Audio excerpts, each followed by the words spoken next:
You kneel in a room that smells like oil and old breath. The lamp trembles in its shallow clay dish. Shadows climb the mud brick walls like they are trying to escape judgment. Outside, the Euphrates moves slow and black beneath the night sky. Inside, a woman presses a damp lump of clay flat against a wooden board. Her thumb leaves a crescent dent. You are in Babylon. Not the tourist version with glossy reconstructions and tidy museum labels. The real one. Around 1800 BCE, when kings ruled by divine mandate and love could be weaponized like bronze. She leans close to the tablet. The stylus pierces clay with small, sharp wedges. Each mark is deliberate. Each mark is a threat. She's writing an incantation to bind a man's desire. You hear the scrape of reed against wet earth. It sounds almost gentle. It is not. Babylonian magic was not fringe. It was infrastructure. The same civilization that gave you the Code of Hammurabi also gave you entire libraries of spells. Love charms. Wound charms, curses for impotence. Hexes to rot a rival's fertility from the inside out. You might think ancient people were obsessed with war and crops. They were, but they were equally obsessed with sex. Who controlled it? Who feared it? Who could weaponize it? And in a city where lineage meant power, the womb was political. Here's what matters. Babylon believed the body was porous. Spirits entered. Gods intervened. Demons nested in flesh like parasites. Desire itself could be summoned, directed, punished. One of the most feared spirits was Lamashtu. She haunted pregnant women. She stole infants from the breast. She crept into bedrooms where couples tried, desperately, to conceive. If a husband could not perform, it might not be stress. It might be sorcery.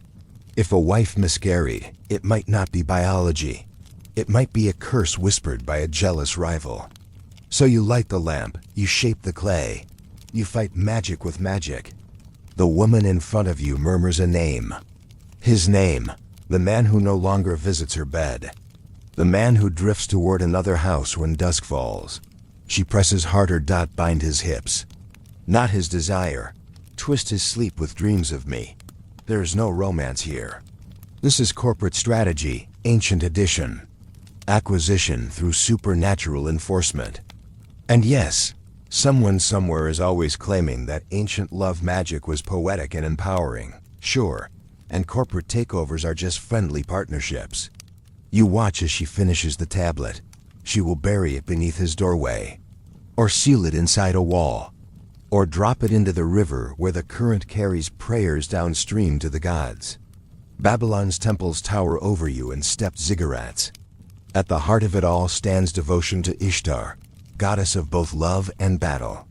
That combination tells you everything. Desire was not soft. It was conquest. Priests and priestesses cataloged spells in cuneiform. Some were protective, others were pure sabotage. Clay tablets discovered in Mesopotamia record incantations to inflame a passion in one man and extinguish it in another. You could cure impotence. Or cause it.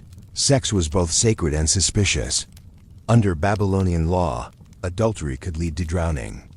If a wife was accused, she might be thrown into the river to prove innocence. Survive, and the gods have spoken. Sink, and apparently that was divine feedback. Justice by swim test. Efficient. Terrifying. But behind public law was private panic. Infertility threatened inheritance. Inheritance threatened stability. Stability threatened the throne. So the womb became a battlefield. You feel the tension in this room. The woman's breath is steady, but her jaw clenches. She is not some hysterical caricature. She is strategic. She understands the system. If she bears a son, she secures her place. If she fails, she risks replacement. Babylonian marriage contracts sometimes allowed a husband to take another wife if the first could not produce children. The first wife might remain in the household, demoted in everything but name. Imagine living under that audit. Now imagine discovering your rival has visited an incantation priest, so you respond. You commission a counterspell. You purchase an amulet inscribed with divine names. You smear oils blessed in temple rituals across your lower belly. You do not call it desperation. You call it risk management. The clay tablet dries slowly. The lamp burns low. The woman leans back. Her eyes flick toward the door as if she expects something to knock. In Babylon, love is not a feeling. It is a contract with supernatural enforcement. And somewhere beyond this mud brick wall, someone else is shaping clay with your name pressed into it. The lamp flickers again. You realize the curse might not be the one she just wrote. It might be the one already buried beneath your own threshold. And you do not yet know which side of the spell you are standing on. The temple and the body. You climb the steps at dawn. The ziggurat cuts into the sky like a staircase to somewhere judgmental. Priests move in silence, linen brushing against stone. Incense coils upward in thin gray threads. The temple is not merely religious. It is regulatory. In Babylon, divine authority and sexual behavior were intertwined. The goddess Ishtar embodied paradox. She blessed fertility. She incited lust. She unleashed war. You would expect a goddess of love to be gentle. You would be wrong. Temple archives from Mesopotamia include rituals designed to secure conception, restore male virility, or cleanse supposed sexual impurity. Incantation priests, known as Ashapu, specialized in diagnosing supernatural causes of bodily dysfunction. If a man failed in bed, the diagnosis might include ghostly interference. If a woman bled irregularly, a demon might be blamed. There is something brutally efficient about this worldview. Biology becomes theology. Desire becomes destiny. You stand at the threshold and watch a ritual unfold. A couple kneels before a priest. Their hands are joined, but stiff. They have been married 3 years. No child. The priest chants over a figurine shaped like a swollen womb. Oil glistens on clay. Words call upon protective spirits to guard the uterus from invasion. It sounds almost medical, except it is warfare language. Drive out the intruder. Bind the affliction. Secure the seed. Ancient texts sometimes describe impotence as a curse sent by rivals. One incantation calls upon divine fire to burn away the spell that is tied a man's hips. Tied, as if desire can be knotted like rope. And here's the psychological dread. If something goes wrong, someone must be blamed. Often, that someone is a woman. Under the Code of Hammurabi, a wife accused of adultery could face death. Meanwhile, men operated under looser scrutiny unless inheritance was threatened. The system is not subtle. Control the womb. Control the future. You walk through a side chamber lined with clay tablets. Hundreds, thousands. Administrative records, contracts, spells. Imagine the data set. Crop yields, dowries, love curses. Babylon was organized. Obsessively so. Even magic was archived. A young temple woman catches your eye. Her role is debated by modern scholars. Some believe certain women attached to temples engaged in ritual sexuality. Others argue that later Greek writers exaggerated or misunderstood the practice. Here's the honest answer. We do not know exactly how temple sexuality functioned in Babylon. But we do know this. The female body was tied to divine symbolism and civic stability. That is enough to make it dangerous.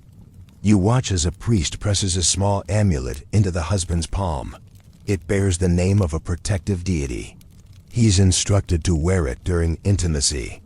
Performance enhancement, Bronze Age edition. The wife is given a different charm. It must be tied around her waist. If conception follows, the ritual is praised. If not, suspicion grows. You see how this becomes a feedback loop.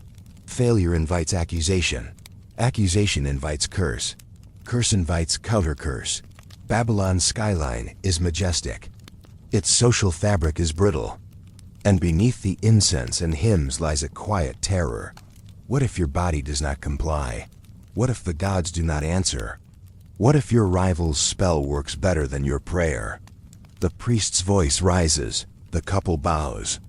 You notice the wife's hands tremble. She's not merely hoping for a child. she is negotiating survival. Because if she fails again, the contract allows her husband to take another wife. She might remain in the house. She might watch another woman bear the son that secures her own replacement. And somewhere in the city, a woman presses clay flat beneath her thumb, writing your name again. The curse that unmanned a king. You hear the rumor before you see the fear. The king cannot perform. In a society where virility symbolizes divine favor, that rumor is not gossip, it is treason. Babylonian political theology fused the ruler's body with the health of the state. If the king was strong, the land prospered. If he was weak, drought, invasion, and unrest followed. So when whispers spread that a ruler had been struck with impotence, the implication was clear. Someone had cursed him. Ancient Mesopotamian incantation texts include elaborate rituals to counteract sexual binding spells. Some describe washing the body with specific herbs. Others invoke deities to untie knots placed upon the hips. Knots again. You enter the royal chamber. The king sits rigid, jaw clenched. Incense burns thick enough to choke. Priests surround him, chanting against unseen forces. One tablet from Mesopotamia records a spell that reads like psychological warfare. It calls upon divine fire to consume the sorcerer who has tied the man's desire. It demands that the curse recoil onto the sender. Return to sender. Bronze Age edition. The king's wife stands apart. Her face is unreadable. If the king cannot father an heir, succession destabilizes. Rival claimants circle. Foreign enemies watch. Impotence becomes a geopolitical crisis. The priests produce a figurine representing the curse itself. It is spat upon, burned, crushed. Symbolic violence meant to restore physical power. And here is the darker layer. Sometimes, the accusation of witchcraft was political strategy. If a rival faction wanted to undermine the throne, suggesting the king had been magically unmanned was effective. It framed him as divinely rejected. You see how sexuality becomes propaganda. In Mesopotamian demonology, figures like Pazuzu were invoked both as threats and protectors. Amulets bearing his image were used to ward off malevolent forces. Protection through controlled terror. The king drinks a bitter concoction, herbs, oil, ash. He is told the curse is lifting. He must believe it. Because belief is half the medicine. And yet, you notice the fear in the room. Not just fear of failure. Fear of blame.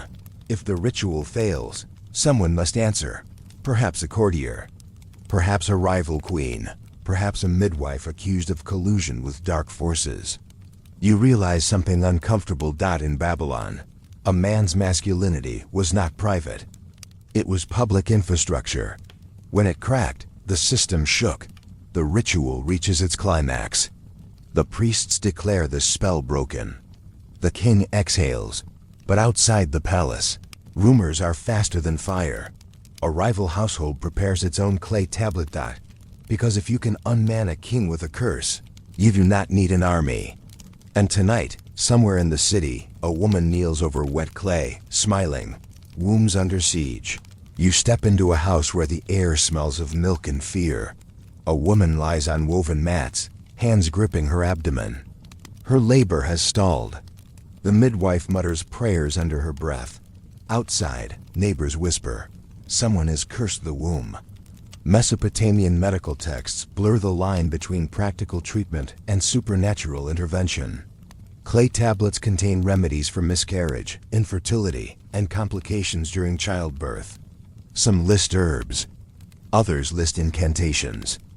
Often, they list both. Because in Babylon, medicine and magic were partners. The midwife ties an amulet around the laboring woman's neck. It bears protective symbols meant to repel Lamashtu. Lamashtu was blamed for attacking pregnant women newborns. She was depicted with claws and a lion's head, nursing a pig and a dog. A grotesque inversion of motherhood. Fear needs a face. You kneel beside the woman, sweat beads on her forehead. She is not thinking about theology. She is thinking about survival. If the child dies, suspicion follows. Was she faithful? Did she anger a neighbor? Did she fail to honor the gods? Babylonian society placed enormous pressure on women to produce heirs. Marriage contracts could specify consequences for barrenness. A husband might take a second wife. The first might remain, demoted but legally protected in some cases. Protected. That word feels thin. You hear the midwife recite a spell designed to open the womb. Open. Release. Flow. It is intimate language. It is also battlefield language, because the womb is under siege. Archaeologists have uncovered incantation bowls buried upside down beneath thresholds. These bowls often contain Aramaic inscriptions intended to trap demons. They were household defenses against invisible threats. Imagine living in a world where your fertility depends on which neighbor hates you more. A rival woman might commission a curse to cause miscarriage. The text would name you, target you. Precision magic. And yet, there is another side. Women also used magic as resistance. If a husband neglected his wife or sought another partner, she could attempt to bind him with incantations, to redirect desire, to restore balance. Magic became the language of those without formal power. You see the duality. The system controls women through fear of infertility. Women navigate the system through spell work. It is not liberation. It is negotiation. The laboring woman screams. The midwife presses harder, chanting. Time stretches. You realize that in this room, theology collapses into flesh. No king. No priest. No law code. Just a body fighting to bring another body into the world. Finally, a cry splits the air. The child emerges. Relief crashes over the room like a wave. For now, the curse has failed. But as the baby is cleaned and wrapped, the midwife whispers a warning. Protect the child. Guard the doorway. Do not trust the neighbor who smiles too sweetly. Because in Babylon, womb magic never truly ends. It waits. In clay. In whispers. In the dark space beneath your bed, where someone might already have buried your name. The woman who wrote back racked aloud it. She failed to produce a son after 5 years. That is the official record. The unofficial record lives in her eyes. In Neo-Babylonian archives, around the 1st millennium BCE, legal tablets show wives negotiating terms if a second woman entered the household. Some secured financial protections. Some demanded continued status. Law could be cold, but it was not always blind. Still, protection is not affection. You watch her smooth clay with deliberate calm. She has paid an ashipu privately, not for a fertility blessing, for something else. A binding, cuneiform wedges for his name. Then the name of the rival wife, then the words that matter. May his seed turn bitter in her body. May his nights return to me. This is not melodrama. Tablets recovered from Mesopotamia include explicit erotic binding spells. Some ask that a man burn with desire until he seeks only the named woman. Others demand that a rival become repulsive in scent and sight. Ancient love magic is not soft lighting and poetry. It is targeted intervention. And here is the uncomfortable truth. For women with limited legal leverage, magic became leverage. You might call it superstition. She calls it strategy. In some households, incantation bowls were buried beneath thresholds to trap demons before they entered. The inscription spiraled inward, naming threats and commanding them to flee. But bowls could also be used offensively. Names written inside. Enemies trapped symbolically beneath your feet. You imagine her walking daily across that threshold, stepping on the rival's name. A quiet ritual of dominance. The second wife, younger, fertile, perhaps already pregnant, has no idea, or maybe she does. Maybe she has her own bowl. Babylon was not a city of passive victims. It was a chessboard, and women moved pieces where they could. You feel the tension inside this house. Polite greetings, measured smiles. Shared meals with sharp edges. At night, the husband moves between rooms. In one, resentment breathes. In the other, ambition. And somewhere beneath the packed earth floor, two spells push against each other like tectonic plates. You expect thunder, lightning, something cinematic. Instead, you get something worse. Gradual erosion. The husband grows anxious. His performance falters. He blames stress. The older wife watches carefully. The younger one begins to fear. Because if he fails with her too, suspicion spreads. Who cursed at whom? You realize something almost funny. The patriarchy set the rules. The women optimized within them. Ancient compliance with creative loopholes. But there is risk. If an accusation of sorcery surfaces, the consequences can be lethal. Mesopotamian texts record ordeals by water for suspected witches. Throw the accused into the river. Survival equals innocence. Drowning equals divine verdict. Justice by buoyancy. Efficient, if you enjoy existential horror. So the woman writing the spell must remain invisible.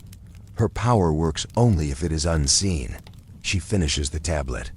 Lets it dry. Slips it into a jar. You think she is finished. She is not. Because tonight she will visit the temple. And she will ask a question no priest wants to answer. What happens if the gods favor her more than the law does? Law, river, and accusation. You stand at the edge of the Euphrates. The river does not care about innocence. Under the Code of Hammurabi, accusations of adultery or sorcery could lead to ordeal by water. If a woman was accused of infidelity without clear proof, she might be thrown into the river. If she survived, the gods had vindicated her. If she sank, the gods had spoken.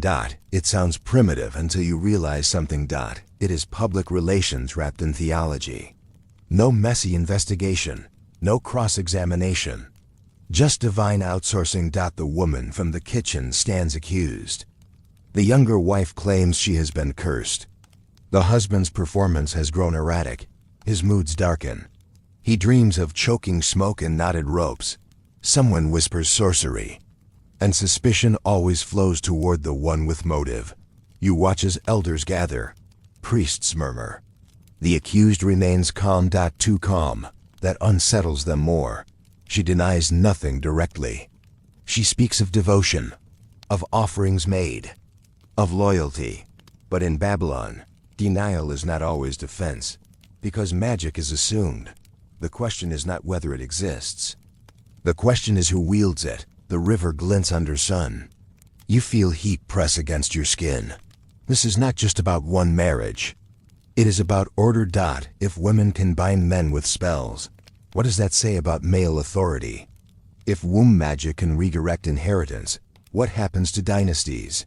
You begin to see why sexuality was regulated so aggressively. It was not PRUDISHNES. It was asset protection. The accused steps forward. Her hair is unbound. The crowd watches like shareholders awaiting quarterly results. She enters the water. Cold shock. A gasp. For a moment, she disappears beneath the surface. You hold your breath. Seconds stretch. Then she rises, coughing, alive. The crowd murmurs. Divine verdict delivered. In theory, she is cleared. In practice, suspicion lingers.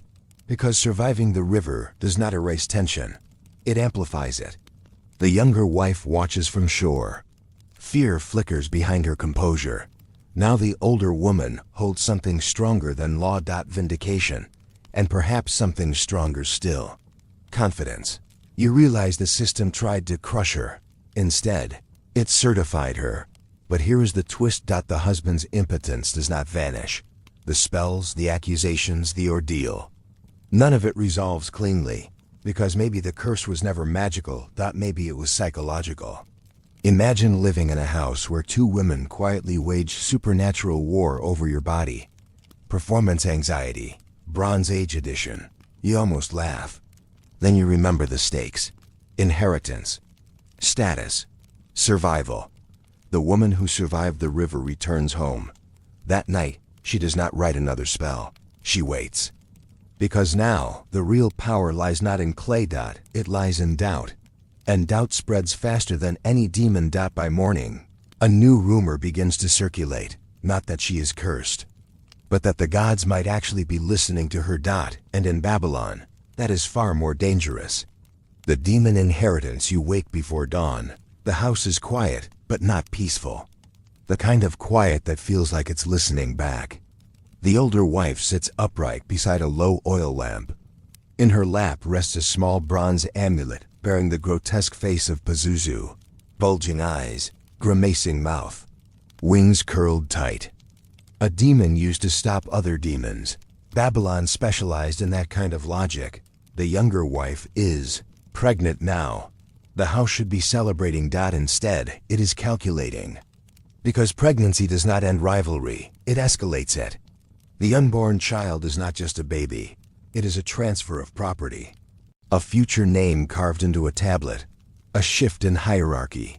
You sit in the courtyard as the midwife arrives with herbs wrapped in linen. Protective chants are whispered against Lamashtu, the ancient terror of mothers. Small clay plaques bearing Pazuzu's image are hung near the bed to ward her off. Protection, but also accusation. If something goes wrong, it will not be random. It will be deliberate. Babylonian incantation texts from the first millennium BCE describe rituals to protect newborns from supernatural attack. They list divine names like legal signatures at the bottom of a contract. Divine enforcement. And yet, here is the darker layer. Magic does not just protect children. It determines who gets blamed when children die. Infant mortality in the ancient world was high, brutally high. A cough could become a funeral. A fever could empty a cradle. You imagine the psychological strain. Every miscarriage a potential curse. Every stillbirth a possible act of sabotage. You look at the older wife. She survived the river ordeal. Publicly vindicated. Spiritually certified. Now the younger wife's pregnancy puts her in a fragile spotlight. If she miscarries, suspicion may swing back like a blade. The husband walks through the courtyard with forced confidence. He touches the amulet at his neck, another protective charm inscribed by an Ashapu weeks earlier. He is hedging supernatural bets like a cautious investor diversifying assets, ancient risk management. But you notice something else. He avoids eye contact with both women. Because no matter who triumphs, he loses control. That is the real tension. Womb magic exposed a truth Babylon never wanted to admit. Men built the law. Women mastered the loopholes. You hear a low cry from the birthing room. Labor has begun. The younger wife grips the midwife's hands. Sweat slicks her skin. Her eyes dart to the door, as if expecting someone to enter with a curse on their tongue. The older wife stands in the doorway, silent. Is she praying for success or for failure? You cannot tell. The chanting grows louder. Oil is poured over figurines shaped like protective deities. Incantations are recited against unseen forces that might twist the child's neck or dry the mother's milk. This is not gentle spirituality. It is siege warfare inside a body. Hours pass. You begin to understand something that law tablets never reveal. Magic thrives where control ends, and childbirth is the ultimate. Loss of control. A final scream splits the room. Then a cry. A son. The midwife announces it with trembling relief. The husband collapses against a wall, half in gratitude, half in exhaustion. You notice the older wife's fingers tracing invisible patterns on her palm. Memory of cuneiform wedges. Muscle memory of spellcraft. She will not attack the child. That would be too obvious. Too fatal. She will adapt. Maybe she will bind the husband's loyalty in old age. Maybe she will align herself with the boy as he grows, shaping his affection through subtle rituals and whispered prayers. Magic does not always scream. Sometimes it waits. Years later, that boy may inherit property, slaves, status. He may never know that his existence was negotiated through clay, river, demon, and doubt. He may believe lineage is destiny. You know better, because in Babylon, destiny was edited. By stylists. By oil. By women who refused to disappear quietly beneath the law. The sun rises over ruined mud brick walls that, centuries later, will crumble into dust. Empires will fall. Languages will shift. Religions will replace one another and claim moral superiority. But the pattern will survive. Control sexuality. Police reproduction. Blame women when nature refuses compliance. And in the shadows, people will continue to resist with whatever tools they have.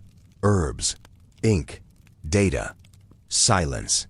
You step outside the house. The Euphrates moves as it always has. Indifferent, reflecting sky and smoke alike. Somewhere in the city, another woman kneels over fresh clay. Another name is being pressed into wet earth. You wonder whose threshold it will be buried beneath that, and whether, thousands of years from now, we are really that different. Because if you listen closely, in the hum of modern arguments about bodies and control, you can still hear the faint scratch of a reed stylus carving a future that refuses to stay obedient.